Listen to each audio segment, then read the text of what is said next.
सन्न्यासयोगोद्यनयसत्त्वाः ते ब्रह्मलोकेऽधि परान्तकाले परात्परमुच्यन्ति सर्वे।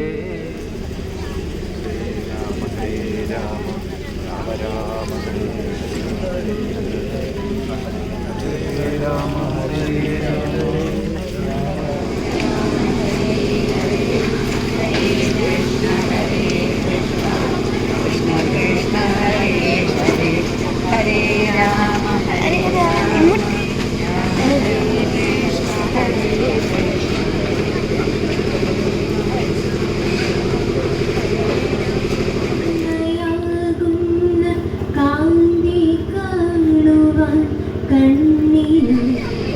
സ്വാമി ഉദിച്ചതിനെയും അണിയിക്കുന്നതിനെ ക്ഷേത്ര തന്ത്രിയെയും വളരെ ആദരവോടുകൂടി ഞങ്ങൾ ക്ഷണിക്കുകയാണ്. നിങ്ങൾ ഏവരുടെയും നിർലോഭമായ അതെ ഓക്കെ ഓക്കെ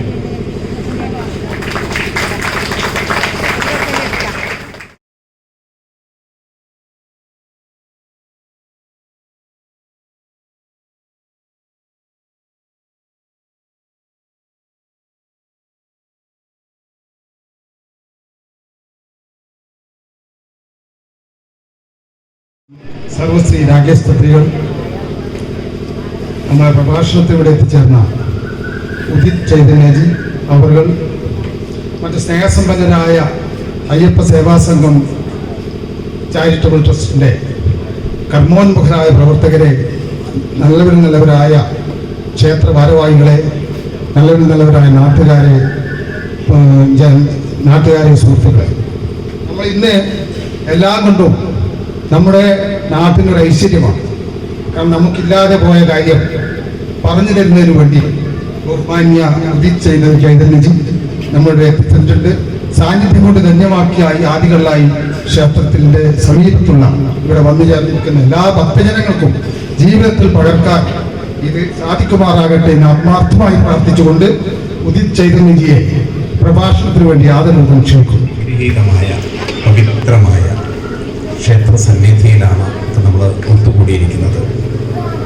അതും ഒരാത്ത മഴയിൽ നമുക്ക് വേണ്ടി മഴകൾ മാറി നിൽക്കുന്ന പോലെ, ഭഗവാൻ തന്നെ സത്സംഗത്തിന് കാത്തിരിക്കുന്ന പോലെ ഭഗവാന്റെ പാദങ്ങളിൽ നമിച്ചുകൊണ്ട് ഏറെ ആദരണീയനായ തന്ത്രി ആചാര്യൻ, അതുപോലെ മറ്റ് സഹാചാര്യന്മാർ, അയ്യപ്പ സേവാ സംഘത്തിൻ്റെ പ്രവർത്തകർ, ആദ്യകടലായി ക്ഷേത്രത്തിൻ്റെ പ്രവർത്തകർ, ഈ നാടിൻ്റെ സുഹൃത്തുക്കളായ അനുഗ്രഹീതരായ സർവോപരി ആത്മബന്ധുക്കളായ നിങ്ങൾക്കെല്ലാവർക്കും എൻ്റെ കോടി പ്രണാമം.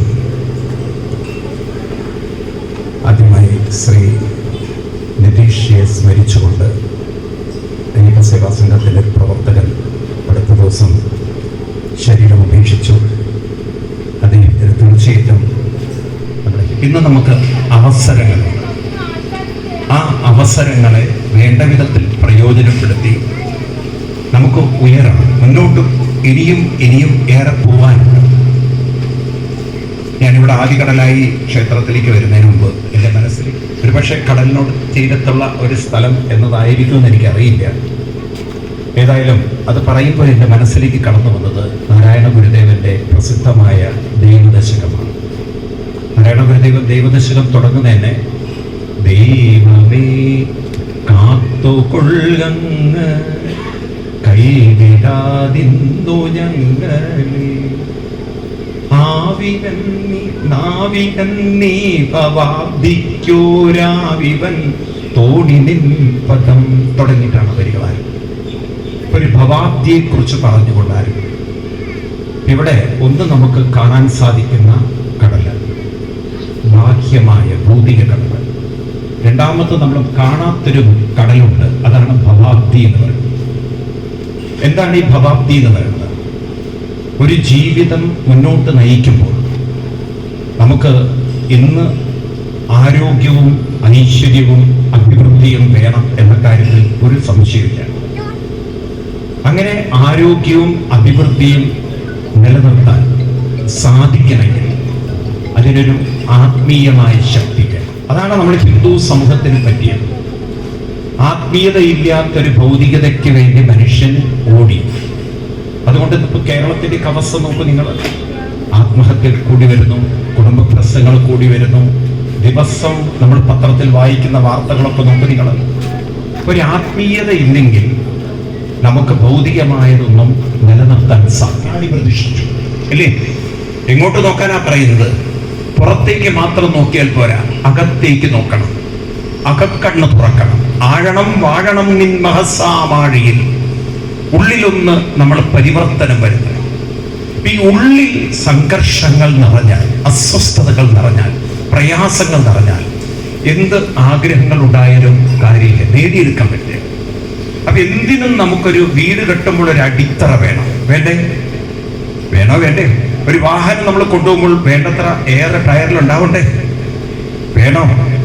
ഇതുപോലെ നമ്മുടെ ജീവിതത്തിലൊരു അടിത്തറ എന്താണ്? ജീവിതത്തിന്റെ അടിത്തറ എന്താണ്? നമ്മൾ തെറ്റിദ്ധരിച്ചിരിക്കുന്നത് കേവലം വിദ്യാഭ്യാസമാണ്.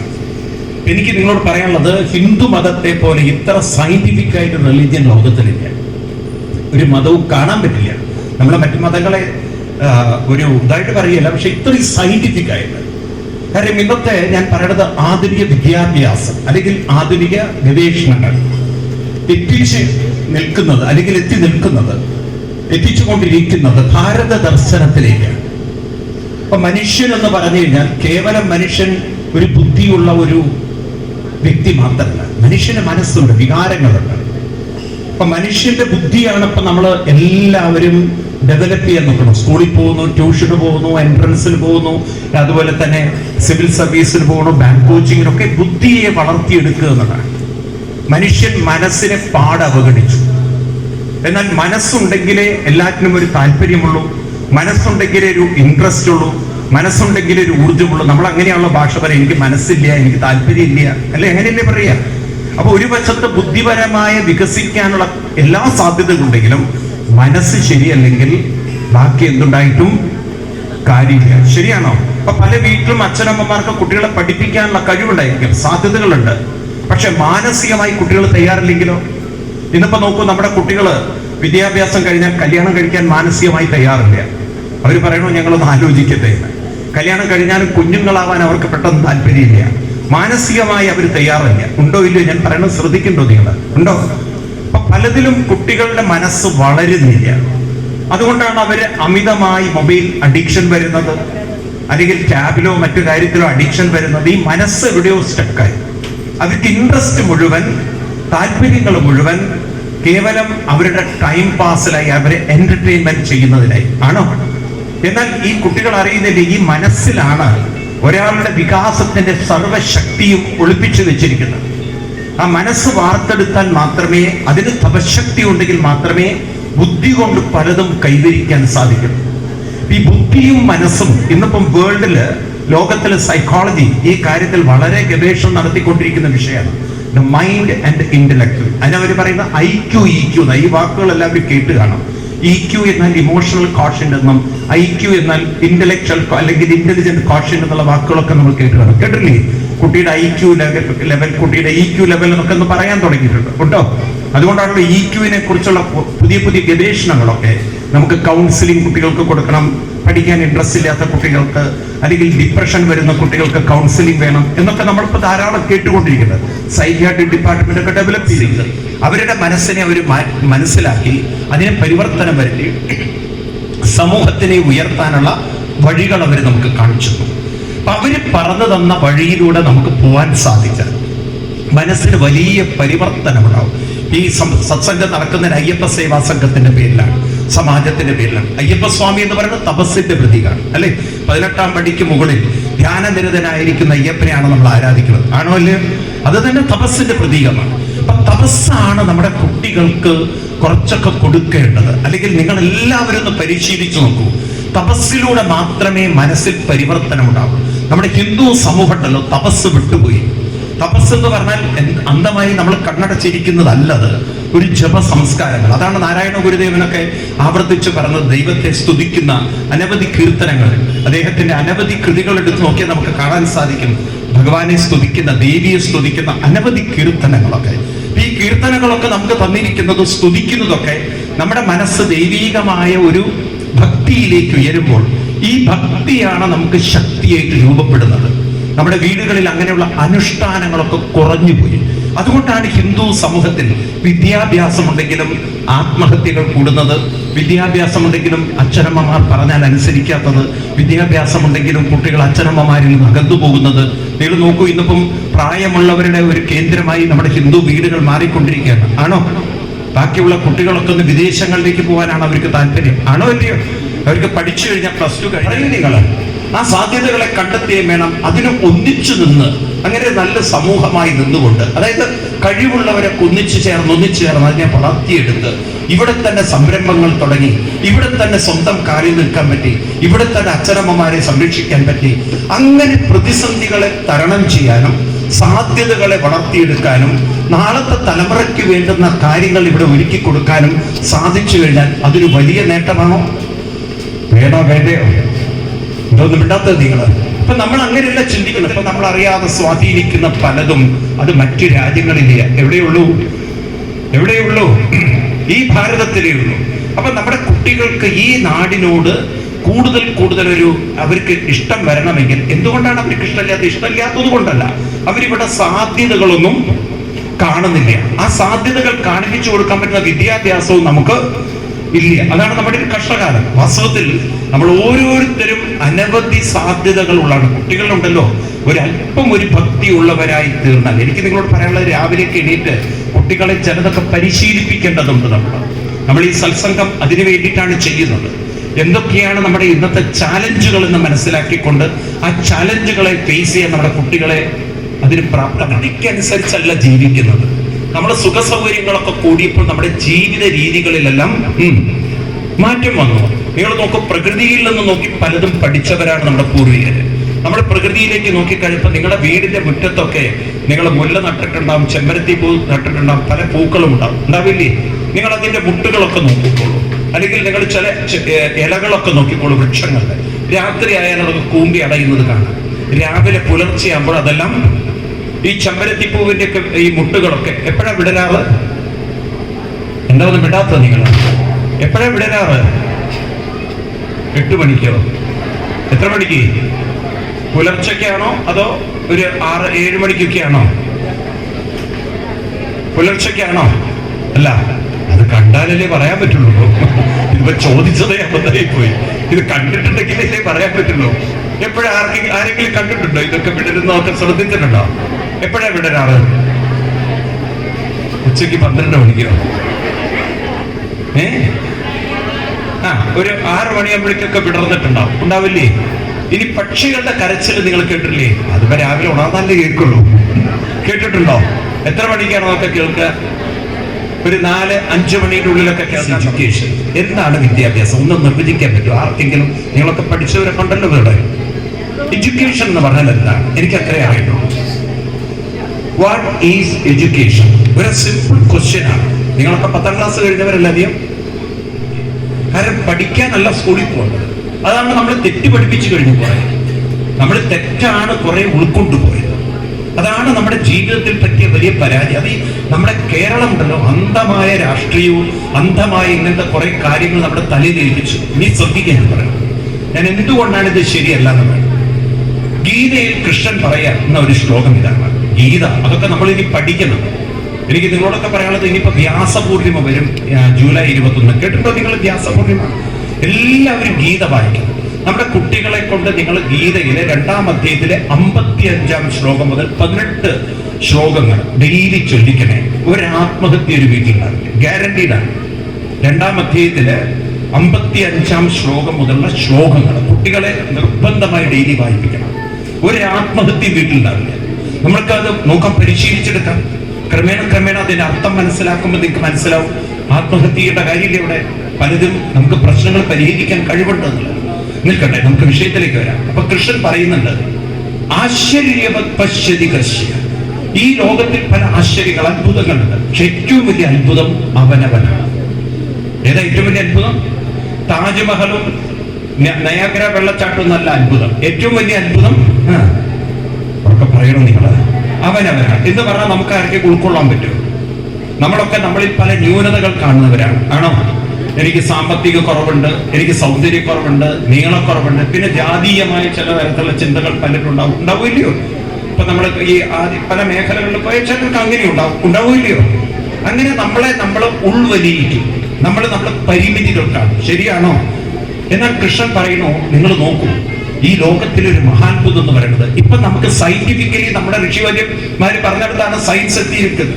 ഇപ്പൊ നമ്മളൊക്കെ ID കാർഡ് ഉണ്ടാക്കിയിട്ടുണ്ട് ഇല്ലേ? ആധാർ കാർഡ് ഉണ്ടാക്കിയിട്ടുണ്ട് ഇല്ലേ? എന്താ ഇടാത്ത നിങ്ങളെ? എന്താ ID? ഈ ആധാർ കാർഡിന്റെ ഒരു പ്രത്യേകത എന്താണ്? മറ്റു കാർഡുകളിൽ നിന്ന് പണ്ടുകൊണ്ട് ID ഒക്കെ ഉണ്ട്, പക്ഷെ ആധാർ കാർഡിന്റെ ഒരു പ്രത്യേകത എന്താണ്? കൂടെ വരണം, എന്നാലും എനിക്ക് പറയാൻ പറ്റുള്ളൂ.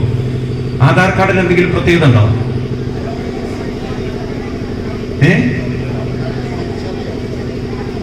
നിങ്ങൾ അതിനെ കുറിച്ചൊന്നും ചിന്തിച്ചിട്ടേ ഇല്ല. ഒരു ID കിട്ടി അതന്നെ. ഇനി ഓരോരുത്തരുടെ സ്വഭാവം വീട്ടുകാരിൽ നിന്നും മറ്റും വ്യത്യസ്തമല്ലേ? ഇപ്പൊ ഒരു ക്ലാസ് റൂമിൽ കുട്ടികളെ തന്നെ നോക്കിക്കഴിഞ്ഞാൽ ഇവിടെ ടീച്ചേഴ്സ് ആരെങ്കിലും ഉണ്ടോ? ടീച്ചേഴ്സ് ആയിട്ടുള്ളവരാരെങ്കിലും ഉണ്ടായിരുന്നു? ഒരു ക്ലാസ്സിലെ ഓരോ കുട്ടിയുടെ സ്വഭാവത്തിൽ വ്യത്യസ്തതല്ലേ? ഉണ്ടോ ഇല്ലയോ? എല്ലാവരും വ്യത്യസ്തരാണ്. അപ്പൊ നോക്കൂ, ഈ പ്രകൃതി എന്ന് പറയുന്നത് ഓരോരുത്തരും മറ്റുള്ളവരിൽ നിന്നും, ഉറക്കെ പറയണത്, ഓരോരുത്തരും മറ്റുള്ളവരിൽ നിന്നും ഉറക്കെ പറയും, വ്യത്യസ്തരാണോ? ഇനി എന്റെ ചോദ്യത്തിന് നീ ഉത്തരം തരണം. നമ്മുടെ ഇന്ത്യയിൽ 140 കോടി ജനങ്ങളാണ്. എത്ര? അതിന്റെ തൊട്ടടുത്ത് ചൈനയില്, മൊത്തം നമ്മുടെ ഈ ഭൂമിയിൽ, അതായത് ആഫ്രിക്ക, അതുപോലെ തന്നെ നമ്മുടെ യൂറോപ്യൻ രാജ്യങ്ങള്, നോർത്ത് അമേരിക്കൻ രാജ്യങ്ങള്, അതുപോലെ തന്നെ ഗൾഫ് രാജ്യങ്ങളൊക്കെ എടുത്തു നോക്കിക്കഴിഞ്ഞാൽ മൊത്തം 800 കോടി ഉണ്ട്. എത്ര? ഉറക്കെ പറയൂ. അതായത് ഭൂമിയിലെ ഇപ്പോഴത്തെ ടോട്ടൽ പോപ്പുലേഷൻ ആണ് ഞാൻ ഓൾമോസ്റ്റ് പറയുന്നത്. എത്ര? ഈ 800 കോടി ജനങ്ങളുടെയും തമ്പ് പ്രിന്റ് ഒരാളിൽ നിന്നും വ്യത്യസ്തമാണെങ്കിൽ, ഇത് വ്യത്യസ്തമാക്കണമെങ്കിൽ ഇതിന്റെ പിന്നിൽ ഇത് വ്യത്യസ്തമാക്കാൻ കഴിയുന്ന ഒരു ഇന്റലിജൻസ്, ഒരു ശക്തി വേണോ? എന്റെയോ? എനിക്ക് അത്രയും പറഞ്ഞാൽ മതി. വേണോ? ഭാരതീയ ഋഷിവര്യന്മാര് അതിനെയാണ് ഈശ്വരൻ എന്ന് വിളിച്ചത്. എന്താ ഈശ്വരൻ? എല്ലാവരെയും വൈവിധ്യമാക്കുന്ന ഏകസത്യം. ഏകത്വത്തിൽ ഉടവല്ല. ഏകത്വം ആരോ പറഞ്ഞ ശബ്ദം നാനാത്വം. എന്താ പറഞ്ഞത്?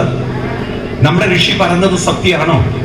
ഏകത്വം, നാനാത്വം, യൂണിറ്റി ആൻഡ് ഡൈവേഴ്സിറ്റി. ഏകത്വത്തിൽ, ഉറക്കെ പറയൂ നിങ്ങൾ, ഈ പറഞ്ഞത് ശരിയാണോ? കൂടെ വന്നില്ല. ഒരു 5000 വർഷം മുമ്പ് പറഞ്ഞ വാക്കാണ് ഏത്? Unity in diversity. ഏകം സത് വിപ്രാ ബഹുധാ വദന്തി. പറയൂ. ഏകം സത് വിപ്രാ ബഹുധാ വദന്തി. ഏകമാണ് സത്യം, പക്ഷെ അത് വൈവിധ്യ രൂപത്തിൽ പ്രകടമാകുന്നു. അതിന് വൈവിധ്യതയെ പ്രകടമാക്കാൻ സാധിക്കും. അപ്പൊ ഏത് വൈവിധ്യതയ്ക്ക് പിന്നിലും ഒരു ഇന്റലിജൻസ് വേണോ? പ്രകൃതിക്ക് സ്വയം വൈവിധ്യമാവാൻ നോക്കൂ. ഇവിടെ ഒരു വിളക്ക്, വേറൊരു വിളക്ക്, ആ വിളക്കിന് വൈവിധ്യമാവാൻ പറ്റുമോ? കൂടെ വന്നില്ലേ നിങ്ങള്? ജീവനില്ലാത്തൊരു ശരീരത്തിന് വൈവിധ്യമാവാൻ പറ്റുമോ? ജീവനില്ലാത്ത വല്ലതിനും വൈവിധ്യത ഉണ്ടാക്കാൻ പറ്റുമോ? അപ്പൊ ഈ വൈവിധ്യത ഉണ്ടാവണമെങ്കിൽ അതിൽ എന്ത് വേണം? ജീവൻ വേണം. ആ ജീവൻ തന്നെയാണ് ഈശ്വരത്വം. പക്ഷെ ഇപ്പൊ നമുക്കത് പറഞ്ഞാൽ മനസ്സിലാവില്ല. കാരണം നമ്മൾ ഈ ജീവനെ കാണുന്നത് പരിമിതികൾക്കുള്ളിലാണ്. ആ പരിമിതികൾക്കപ്പുറത്തേക്ക് നമുക്ക് ജീവനെ ഒന്ന് വികസിപ്പിക്കാൻ സാധിച്ചാൽ, ഇപ്പൊ നോക്കൂ, ഇതിനകത്തൊരു സ്പേസ് ഉണ്ട്. ഈ കെട്ടിന്റെ ഉള്ളിൽ ഒരു സ്പേസ് ഉണ്ട്. അവിടെയാണ് ഇപ്പൊ നമ്മൾ ഇരിക്കുന്നത്, അല്ലെ? എന്നാൽ നമ്മളൊന്ന് ആലോചിച്ച് നോക്കൂ, അനന്തമായ ആകാശത്തിന്റെ ഒരു ഭാഗമല്ലേ ഇത്? ആണോ അല്ലയോ? അനന്തമായ ഒരു ആകാശത്തിന്റെ ഭാഗമാണോ ഇത്? ഇവിടെ വരുന്നില്ല, ഉറക്കെ പറയണം. ആണോ അല്ലയോ? അപ്പൊ ഇവിടെ പരിമിതമാവാനും പറ്റും, അനന്തമാവാനും ഇതിന് പറ്റില്ലേ? ഈ കെട്ടുകളൊക്കെ അങ്ങോട്ട് അടിച്ചു കഴിഞ്ഞാൽ അനന്തമാവില്ലേ? ആവുമോ ഇല്ലയോ? ഇതുപോലെ നമ്മുടെ ഉള്ളിൽ ചില പരിമിതികൾ വെച്ചിരിക്കുകയാണ്. ആ പരിമിതികൾക്ക് അപ്പുറത്തേക്ക് കടക്കാൻ സാധിച്ചാൽ, അതിനാണ് നാരായണ ഗുരുദേവൻ വാഴണം നിൻ മഹസാമാടിയിൽ വാഴണം സുഖം എന്നൊക്കെ. നിങ്ങള് നാരായണ ഗുരുദേവന്റെ ആത്മോപദേശങ്ങളൊക്കെ പഠിച്ചിട്ടുണ്ടോ? അറിയില്ല. ആരെങ്കിലും വായിച്ചിട്ടുണ്ടോ? പരയുടെ പാൽ നുകർന്ന ഭാഗ്യവാന്മാർക്ക് ഒരു നൂറ്റാണ്ട് അരനൊടി നിമിഷം പോലെ തോന്നുന്നതാണ്. എന്നാൽ അറിവ് അപരാപ്രകൃതിക്ക് വിധേയമായാൽ ഒരു നൂറ്റാണ്ട് അരനൊടി നിമിഷം പോലെ, ഒരു അരനൊടി നിമിഷം ഒരു നൂറ്റാണ്ട് പോലെയാവുന്ന. അതായത് മനസ്സ് വളർന്നിട്ടില്ലെങ്കിൽ ജീവിതം കട്ടപ്പോകുകയാണ്, ഓൾറെഡിയാണ്, വിഷമമാണ്, പ്രശ്നമാണ്. എന്നാൽ മനസ്സ് വികസിക്കും തോറും ജീവിതം കടന്നു പോകുന്നത് അറിയില്ല, ആനന്ദമാണ്. അപ്പൊ മനസ്സിന്റെ വികാസം അത് സംഭവിക്കാൻ നമ്മുടെ ഉള്ളിൽ വികസിപ്പിക്കാൻ കഴിയുന്ന ദൈവീക ശക്തി കൂടെ വന്നില്ല. നിങ്ങൾക്ക് മനസ്സിലായില്ല? അതായത് ഇവിടെ വൈവിധ്യത ഉണ്ടല്ലോ, ഓരോരുത്തരും മറ്റുള്ളവരുടെ വ്യത്യസ്തല്ലേ? ആണോ? ഈ വ്യത്യസ്തമാക്കാൻ സാധിക്കുന്ന ശക്തി ഒരു ബോധശക്തിക്കേ പറ്റുള്ളൂ. ഏതിനെ പറ്റുള്ളൂ? കാരണം ബോധത്തിന് മാത്രമേ ഓരോന്നിനും വേർതിരിച്ച് മനസ്സിലാക്കാൻ പറയൂ സാധിക്കുള്ളൂ. എങ്കിൽ നമ്മളിൽ ബോധമില്ലേ? ഉണ്ടോ? നമ്മളിലുള്ള ബോധം തന്നെയാണ് ഈശ്വരീയമായ ബോധം. പക്ഷെ ഇപ്പൊ നമ്മുടെ ബോധം പരിമിതമാണ്. അതുകൊണ്ട് അതിനെ ജീവാത്മാവെന്ന് വിളിക്കുന്നു. കുറച്ച് തപസ് ചെയ്താൽ ആ ബോധത്തെ നമുക്ക് വികസിപ്പിക്കാം. അപ്പൊ ഈ ബോധം എന്തായി? ഈശ്വരീയമായി, ദൈവീകമായി. വ്യക്തി തന്നെയാണ് ദൈവീകതയുള്ള വ്യക്തികളായി മാറുന്നത്. ആണോ? അല്ലയോ? അപ്പം ഈശ്വരൻ എന്ന് പറയുന്നത് ഒരിക്കലും എവിടെയല്ല, പുറത്തെവിടെയോ അല്ല. അതുകൊണ്ടാണ് നാരായണ ഗുരുദേവൻ എങ്ങോട്ട് നോക്കാൻ പറഞ്ഞത്? കണ്ണാടി പ്രതീക്ഷിച്ചത് എന്തിനാണ്? എങ്ങോട്ട് നോക്കാനാ പറഞ്ഞത്? കൂടെ വരുന്നില്ല നിങ്ങൾ. അത് നമ്മൾ അനുസരിക്കില്ല. നോക്കൂ, നിങ്ങൾ നമ്മളെ ഗുരുക്കന്മാര് പറഞ്ഞു ഉള്ളിലുള്ള കഴിവുകളെ ആവിഷ്കരിക്കലാണ്. ആണോ അല്ലയോ? ഞാൻ പ്രഭാഷണം സ്കൂളിൽ നിന്നും കോളേജിൽ നിന്നും യൂണിവേഴ്സിറ്റിയിൽ നിന്നും പഠിച്ചതല്ല. അതെന്റെ ഉള്ളിലുള്ള കഴിവാണ്, അതിനെ വികസിപ്പിച്ചതാണ്. അപ്പൊ ഇങ്ങനെ കഴിവുകളെ വികസിപ്പിക്കുമ്പോഴല്ലേ ജീവിതമുള്ളത്? ആണോ? അതിന് പകരത്തായി നമ്മൾ സ്കൂളിൽ പോയി പഠിക്കുക എന്നുള്ളതാക്കി. കുട്ടികളോട് പറയണം സത്യം, സ്കൂളിൽ പോയി പഠിക്കുകയും ചെയ്യരുത്. പഠിക്കാനല്ലോ സ്കൂളിൽ പോകേണ്ടത്. കാരണം അത് ഓരോരുത്തരും ശ്രദ്ധിക്കുക നിങ്ങൾ, ഓരോരുത്തരും കണ്ടെത്തിയിരിക്കുന്ന ചില കണ്ടെത്തലുകളെ കുറിച്ചുള്ള അവരുടെ ചില സിദ്ധാന്തങ്ങൾ പഠിപ്പിക്കുകയാണ്. ഇന്ന് ചില രാഷ്ട്രീയക്കാരൊക്കെ തെറ്റിദ്ധരിച്ചിരിക്കുന്നത് സ്കൂളിൽ പഠിപ്പിക്കണം സയൻസ് എന്നാണ്. അതല്ല സയൻസ് എന്ന് പറയുന്നത്. സയൻസ് എന്ന് പറയുന്നത് അറ്റമില്ലാത്തതാണ്. ഫിസിക്സ് ഇനിയും ഡെവലപ്പ് ചെയ്യാനുണ്ട്, ഇനിയും ഡെവലപ്പ് ചെയ്യാനില്ല. ഇപ്പൊ കണ്ടെത്തിയതാണോ എല്ലാം? ഇനി പുതിയതൊന്നും കണ്ടെത്താനില്ലല്ലോ. ആ രീതിയിൽ നമ്മളെ കുട്ടികളെ വളർത്തിയെടുത്താലല്ലേ കുട്ടികൾ നന്നാവുള്ളൂ. കുട്ടികളോട് പറയണം സ്കൂളിൽ പോകുന്നത് പഠിക്കാനല്ല, പുതിയത് കണ്ടെത്താനാണ്. കാരണം നീ മറ്റുള്ള ഒരാളിൽ നിന്നും വ്യത്യസ്തനാണ്. വാസ്തവത്തിൽ നമ്മുടെ കുട്ടികളെ നശിപ്പിക്കുന്ന എന്താ അറിയോ? ഇന്നത്തെ വിദ്യാഭ്യാസമാണ്. ഞാൻ ഇതിനെ ടോട്ടലി എഗെയിൻസ്റ്റ് ആണ്. കാരണം 10ാം ക്ലാസ് വരെ പഠിക്കുന്ന കുട്ടി എല്ലാവരും മാത്സിൽ ഒരുപോലെ ആവണമെന്നില്ല. പഠിക്കാൻ ആവോ? അപ്പൊ പഠിക്കാത്ത കുട്ടിക്ക് എപ്പോഴും തോന്നാവോ എനിക്ക് പഠിക്കാൻ പറ്റുന്നില്ല, എനിക്കെന്തോ കഴിവില്ല എന്നല്ല കോംപ്ലക്സ് വരിക. ആണോ അല്ലയോ? എല്ലാ കുട്ടികൾക്കും നിങ്ങൾ ചോദിച്ചപ്പോ പഠിക്കാൻ ഇൻട്രസ്റ്റ് ഉണ്ടാവുമോ എന്നാണ്. അപ്പൊ അവർക്ക് കഴിവില്ല എന്നുള്ള അപകർഷതാബോധം വരുത്തുന്നതിൽ സ്കൂളുകൾക്ക് പങ്കുണ്ടോ? എന്താ മിണ്ടാത്തത്? നിങ്ങൾ സത്യം പറയൂ, ഉണ്ടോ ഇല്ലയോ? ഉണ്ട്. കുട്ടികളെ അങ്ങനെ അപകർഷതാബോധത്തിൽ അവർക്ക് പിന്നെ ഇങ്ങനെ സൂയിസൈഡ് ചെയ്യാതിരിക്കുക. ചെറുപ്പത്തിലെ ഇവരുടെ ഉള്ളിൽ ഡിപ്രഷൻ കയറ്റി വെക്കുകയാണ്. I am not qualified, I am not that kind of intelligent, എനിക്കിതിന് കഴിവില്ല, എനിക്കതിന് പ്രാപ്തിയില്ല, എനിക്കിതിന് കഴിവില്ല എന്നുള്ളത് മനസ്സിലാവേണ്ട നിങ്ങൾക്ക്. ഇത് ക്രിസ്ത്യൻ ഓറിയന്റഡ് എഡ്യൂക്കേഷനാണ്. ഇത് മിഷണറിമാരുണ്ടാക്കിയ എഡ്യൂക്കേഷനാണ്. നമ്മുടെ ഭാരതത്തിന്റെ പഴയ ചിരകാല വിദ്യാഭ്യാസം ഇതായിരുന്നില്ല. ഓരോരുത്തരെയും ഓരോ രീതിയിലാണ് വളർത്തിയെടുത്തത്. മനസ്സിലായില്ലേ? നാരായണ ഗുരുദേവന് ധാരാളം ശിഷ്യന്മാരുണ്ടായിരുന്നു. എല്ലാവരെയും അദ്ദേഹം പ്രഭാഷകന്മാരാക്കിയില്ല. ചിലവരെ പൂജാതി കർമ്മങ്ങൾക്ക് അദ്ദേഹം നിയോഗിച്ചത്, ചിലരെ മറ്റു കാര്യങ്ങൾക്ക് അദ്ദേഹം നിയോഗിച്ചത്. ആണോ? പല കാര്യങ്ങൾക്കാരും ഓരോരുത്തരുമായ വ്യത്യസ്തമായ ശക്തിയും കഴിവും ഉള്ളിലുണ്ട്. എല്ലാവരെയും അങ്ങനെയാണ് ഇങ്ങോട്ട് പറഞ്ഞയച്ചിരിക്കുന്നത്. ആണോ അല്ലയോ? അതിന്റെ തെളിവല്ലേ നമ്മുടെ ഓരോരുത്തരുടെയും തമ്പ്രിന്റെ മറ്റൊരാളിൽ നിന്നും പറയൂ നിങ്ങള് വ്യത്യസ്തമായി. ഇത് നമ്മൾ കുട്ടികൾക്ക് പറഞ്ഞു കൊടുക്കട്ടെ, വേണോ വേണ്ടയോ? ഇതാണ് കൗൺസിലിംഗ്. കുട്ടികളുടെ ഉള്ളിൽ നിന്ന് ചെറുപ്പത്തിലെ അപകർഷതാബോധം മാറ്റി എനിക്ക് കഴിവുണ്ട്, എനിക്ക് പലതും ചെയ്യാൻ സാധിക്കും, എൻ്റെ ഉള്ളിൽ അത് ശക്തിയുണ്ട്, എനിക്ക് പലതിനെയും നേരിടാൻ സാധിക്കും, എനിക്ക് മറ്റുള്ളവരെ ഗൈഡ് ചെയ്യാൻ പറ്റും എന്നുള്ള ഒരു ബോധം വരുന്ന ഒരാൾക്ക് ആത്മഹത്യ ചെയ്യേണ്ടതായി വരില്ല. എന്തുകൊണ്ടാണ് ഹിന്ദു സമൂഹത്തിൽ ആത്മഹത്യ? നിങ്ങൾ നോക്കൂ, ഇത്രയും രാഷ്ട്രീയ പ്രബുദ്ധതയുള്ള കേരളത്തിലാണ് ആത്മഹത്യ. ഇന്നലെ രാവിലെ പത്രം വായിക്കുമ്പോൾ നിങ്ങളുടെ കണ്ണൂർ ജില്ലയിലുള്ള ഒരു കപ്പിൾസ് ആണ് അബുദാബിയിൽ ഞരമ്പ് മുറിച്ച് 2 മരിച്ചത്. വായിച്ചു അറിയില്ലേ നിങ്ങൾ പത്രം? ദിവസം വായിച്ചു നോക്കൂ നിങ്ങൾ. ഏതെങ്കിലും ഒരു ദിവസം ആത്മഹത്യ ഇല്ലാത്ത ദിവസങ്ങളുണ്ടോ? വിദ്യാഭ്യാസമുള്ളവരല്ലേ ആത്മഹത്യ ചെയ്യുന്നത്? എന്താ ഒന്നും മിണ്ടാത്തത്? ഒരു വശത്ത് പ്രണയം തലയ്ക്ക് കയറി വീട്ടിൽ ചെന്നിട്ട് പെണ്ണിനെ കുത്തിക്കൊല്ലുന്ന അവസ്ഥ, അതും ഈ കണ്ണൂരിലുണ്ട്. ഉണ്ടോ? പറയൂ നിങ്ങൾ, എന്തേ ഇത്രയധികം നമ്മുടെ കേരളം അപകടത്തിലേക്ക് പോയത്? കാരണം നമ്മുടെ ഹിന്ദു സംസ്കൃതിയിൽ മാത്രം ആത്മീയത അത് പഠിപ്പിക്കാൻ സംവിധാനം ഉണ്ടാക്കിയില്ല. നിങ്ങൾ നോക്കൂ, ഇവിടുത്തെ ഗവൺമെന്റുകളോട് എന്തേ ജനങ്ങൾക്ക് ഇത്ര വിരോധം വന്നത്? അവർ മുസ്ലിം സമുദായത്തിന് അവരുടെ ഖുർആനും മറ്റും പഠിപ്പിക്കാൻ സംവിധാനം ഉണ്ടാക്കി. ഏത് രാഷ്ട്രീയമായാലും അവരെല്ലാം അവരുടെ ഖുർആൻ പഠിപ്പിക്കാൻ കുട്ടികളെ പറഞ്ഞേക്കുന്നുണ്ട്. ഉണ്ടോ? രാവിലെ നിങ്ങൾക്കറിയോ, സൂര്യോദയ സമയത്ത് നമ്മുടെ ശരീരത്തിൽ സൂര്യനിൽ നിന്ന് കിട്ടുന്ന ഒരു വൈറ്റമിൻ ഉണ്ട്, ഏറ്റവും വിശിഷ്ടപ്പെട്ട വിശേഷമായത്. രോഗത്തിന്, പ്രത്യേകിച്ച് ഈ കോവിഡ് കാലത്തൊക്കെ നമ്മുടെ ശരീരത്തിൽ വൈറ്റമിൻ ഡി അത് കുറഞ്ഞു കഴിഞ്ഞാൽ ഉണ്ടാകുന്ന പ്രശ്നങ്ങളെ കുറിച്ചൊക്കെ അന്ന് വളരെയധികം ഓർമ്മിപ്പിക്കണ്ടായി. കേട്ടിട്ടുണ്ടോ നിങ്ങൾ? ഇതൊക്കെ കിട്ടുന്നത് കാലത്ത് രാവിലത്തെ സമയമാണെങ്കിൽ കാലത്ത് എണീക്കണ്ടേ? എന്താ ഒന്നും മിണ്ടാത്തത്? നമ്മൾ അങ്ങനെ ശീലിച്ചു, നമ്മൾ അങ്ങനെ അലസരായിപ്പോയി. നാരായണ ഗുരുദേവൻ അതാ പറഞ്ഞത്, സംഘടിക്കുവിൻ ശക്തരാകും. നമ്മൾ സംഘടിക്കുന്നില്ല, നമ്മൾ ശക്തരാകുന്നില്ല, നമ്മൾ ദുർബലരായിക്കൊണ്ടിരിക്കുകയാണ്. പിന്നെ ഇങ്ങനെ നമ്മൾ നന്നാവുക? നമ്മളിപ്പോ സംഘടിപ്പിക്കുന്ന രാഷ്ട്രീയക്കാരാണ്, എന്നിട്ട് അവര് ശക്തരാകുക, നമ്മൾ ദുർബലരാകുക. ഇതൊന്നും മിണ്ടാത്തത്? അവരെ കുടുംബം ശക്തരാകുന്നത്, നമ്മള് ദുർബലരായിക്കൊണ്ടിരിക്കുകയാണ്. ശരിയാണോ? എന്താ മിണ്ടാത്തത് നിങ്ങള്? പലർക്കും തുറന്നു പറയാനൊരു പേടി. കണ്ണൂരായതുകൊണ്ടാണോ അറിയില്ല. ഒരു ധൈര്യം വേണ്ട ജീവിതത്തിൽ, വേണ്ടേ?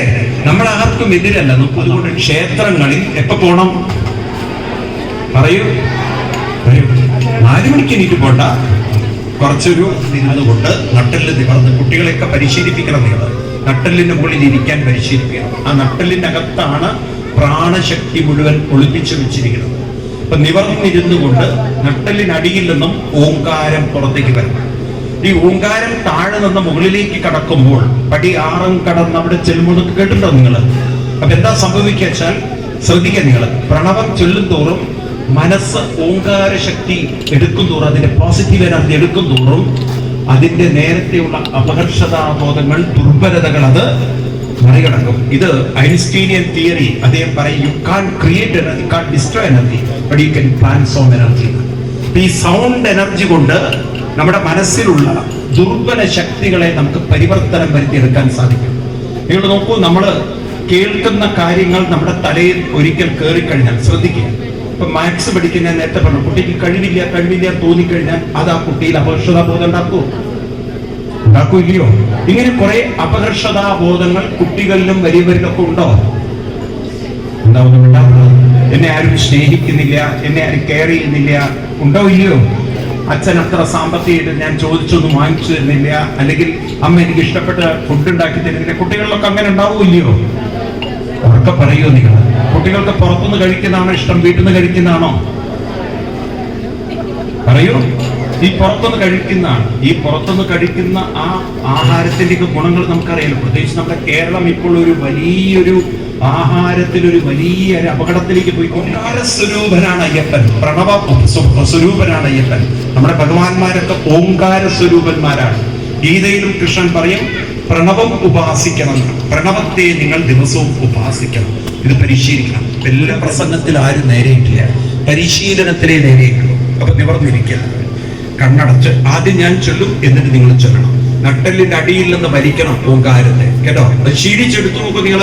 കുറച്ച് കഴിഞ്ഞാൽ നിങ്ങൾക്ക് മനസ്സിലാവും എന്തൊരു സുഖമാണ്, ആത്മസുഖമാണ് ഉള്ളിൽ നിന്ന്. എല്ലാവരും നിവർന്നിരിക്കുക. ശ്വാസം നല്ലവണ്ണം ഉള്ളിലേക്ക് എടുത്ത് ഞാൻ ചൊല്ലിക്കഴിഞ്ഞിട്ട് നിങ്ങൾ ചൊല്ലാം.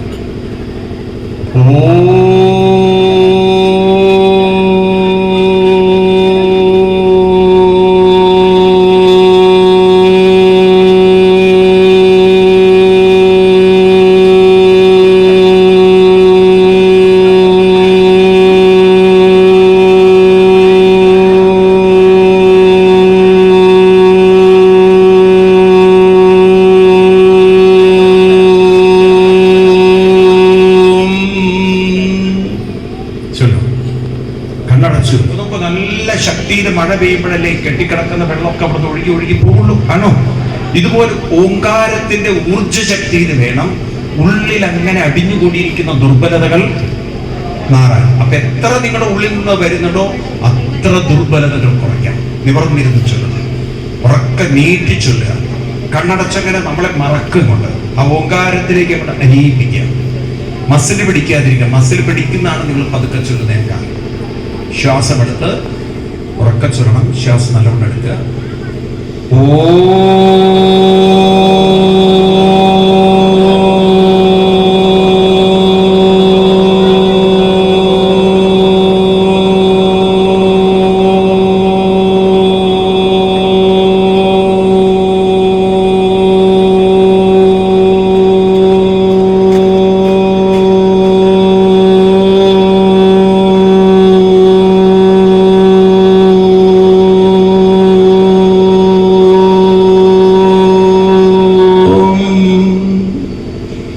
ശബ്ദം വരുന്നില്ല, വരണം ചെയ്യും, കുറേ വരണം. കുറക്കച്ചില്ല, എല്ലാവരും നിവർന്നിരിക്കും, അല്ലെങ്കിൽ ശാരീരികം. ശ്വാസം എടുക്കും നല്ലോണം, അല്ലെ ലങ്സ് വികസിക്കും. ഹാർട്ട് അറ്റാക്ക് എന്നുള്ള സംഭവം വരികയാണ്. ഹാർട്ടിനെ അത് പ്രൊട്ടക്ട് ചെയ്യും. ഇപ്പൊ നമ്മുടെ കംപ്ലീറ്റ് വെയിൻസിന് എനിക്കറിയാം സ്ട്രോക്ക് വരുന്നതിന് കാരണം തലച്ചോറുള്ള പല നാഡികളും വീക്കായി മാറുന്ന നമ്മൾ അറിയുന്നില്ല. ഓക്സിജൻ ലെവൽ കുറവ്, വേണ്ടാത്ത ടെൻഷൻ എടുത്തു കഴിഞ്ഞാൽ 74,000 നാഡികളിൽ പലതും ദുർബലമായി. ഈ ദുർബല നാഡിയാണ് ഒരു ദിവസം സ്റ്റക്ക് അടിച്ചുപോയി. അപ്പൊ അത് കംപ്ലീറ്റ്ലി അതിന്റെ പ്രവർത്തനം നിൽക്കുമ്പോൾ ഒരു സ്ട്രെസ് എടുക്കാനുള്ള താങ്ങാനുള്ള കഴിവുണ്ട് ടെൻഷൻ. അപ്പൊ അത് കംപ്ലീറ്റ്ലി ക്ലോട്ടഡായി അതിന്റെ പണി നിർത്തും. മനസ്സിലായില്ലേ? പിന്നെ ആ വ്യക്തിക്ക് ചില ഭാഗങ്ങളൊന്നും അനക്കാൻ പറ്റില്ല. ഇതൊക്കെ നമ്മൾ വരുത്തി വയ്ക്കുന്ന, ഇതൊന്നൊക്കെ നമുക്ക് പുറത്ത് കടക്കാൻ വഴികളുണ്ട്. അതിനാണ് കാലത്തെണീറ്റ് കുട്ടികളെയും കൊണ്ട് അമ്പലത്തിൽ പോകേണ്ടത്. ഓംകാരം ചൊല്ലിച്ച് വെയിൻസിനെ ശക്തിപ്പെടുത്തണം, നമ്മുടെ ഹാർട്ടിനെ പ്രൊട്ടക്ട് ചെയ്യണം. വേണോ വേണ്ടയോ? മനസ്സിനെ പ്രൊട്ടക്ട് ചെയ്യണം. അപ്പൊ ഓരോരുത്തരുടെ ഉള്ളിൽ അന്തർലീനമായ കഴിവുകളെല്ലാം പുറത്തേക്ക് വരും. എന്ന് മാത്രമല്ല, 3 കാര്യങ്ങളാണ് നമുക്ക് വേണ്ടത്. ഒന്ന്, ദൈവീകമായ കഴിവിനെ കണ്ടെത്തണം. വളർത്തിയെടുക്കണം, അത് വികസിപ്പിക്കണം. വേണോ വേണ്ടയോ? വേണം. രണ്ടാമത്തത് നോക്കൂ, നമുക്ക് പ്രതിസന്ധികളെ തരണം ചെയ്യാനുള്ള കരുത്ത് വേണം. പ്രശ്നങ്ങളല്ല കാണേണ്ട, പരിഹാരം നമ്മൾ കാണണ്ടേ? നമുക്ക് പരിഹാരവും കാണാനുള്ള കഴിവുണ്ട്, പ്രശ്നവും കാണാനുള്ള കഴിവുണ്ട്. പരിഹാരത്തത് മറ്റുള്ളവരെ തളർത്തല്ല വേണ്ടത്, കൈപിടിച്ചുയർത്തിക്കൊണ്ട് നാരായണ ഗുരുദേവൻ പറഞ്ഞ പോലെ സംഘടിക്കുവിൻ, ശക്തരാകുവിൻ, മുന്നോട്ട് നീങ്ങണം. നമ്മൾ അങ്ങനെയല്ലേ? ഉണരണം, ഉത്തിഷ്ഠത, ജാഗ്രത, പ്രാപ്യ വരാനിബോധത, കൈപിടിച്ചുയർത്തിയവരാണ്. സർവത്ര ഗോവിന്ദ നാമ സങ്കീർത്തനം, ചെറിയൊരു നാമം ചൊല്ലിക്കൊണ്ട്, ഒരു നാമം ചൊല്ലിക്കൊണ്ട് എല്ലാവരും ഒരു കീർത്തനം ചൊല്ലിക്കൊണ്ട് നമുക്ക് നിർത്താം. നിവർന്നിരിക്കുക. സർവത്ര ഗോവിന്ദ നാമ സങ്കീർത്തനം. ഓം നമോ ഭഗവതേ വാസുദേവായ. കയ്യടിക്കത് ഉറക്കം. ഞാൻ ചൊല്ലിയിട്ട് ചൊല്ലും, ഉറക്കച്ചൊല്ലും. പുറകിലുള്ളവരൊന്നും വിട്ടിട്ടില്ല. നിങ്ങൾ നാമം ചൊല്ലുന്ന പ്രതിജ്ഞ ചെയ്തിട്ടുണ്ടോ? ഈ നാമം ചൊല്ലുന്ന എന്തിനാണെന്നറിയാം? നമുക്കതൊന്നും അറിയില്ല. അതാണ് ഇതൊന്നും ഒരു പഠിക്കാതെ പോയത് കൊണ്ട്. നാമം എന്നതൊരു ശബ്ദമാണ്. ആണോ? ഈ നാമം ചൊല്ലുന്ന സമയത്ത് നമ്മുടെ ഉള്ളിൽ ഉണ്ടാകുന്ന നാമത്തിന് പോസിറ്റീവ് എനർജി മൈൻഡ് എടുക്കും. അപ്പൊ മനസ്സിലുള്ള ദുർബല എനർജികൾ പോവും. ഒരു എനർജിയെ നശിപ്പിക്കാൻ വേറൊരു ഈ കൈയടിക്കുന്നൊന്നും പറയാം. ഈ കൈ നോക്കൂ, നമ്മുടെ തലച്ചോറിന്റെ അകത്തുള്ള വെയിൻസ് ഈ വിരലിലൊക്കെ വരുന്നുണ്ടോ? പറയൂ നിങ്ങൾ. ഈ തലച്ചോറിനകത്തുള്ള വെയിൻസ് കാലിലും കയ്യിലും. ഓം നമോ ഭഗവതേ വാസുദേവായ. ഓം നമോ ഭഗവതേ വാസുദേവായ. സർവത്ര ഗോവിന്ദ നാമ സങ്കീർത്തനം. എല്ലാവരും ഉണർന്നിരുന്ന് ഉറക്കച്ചൊല്ലണം.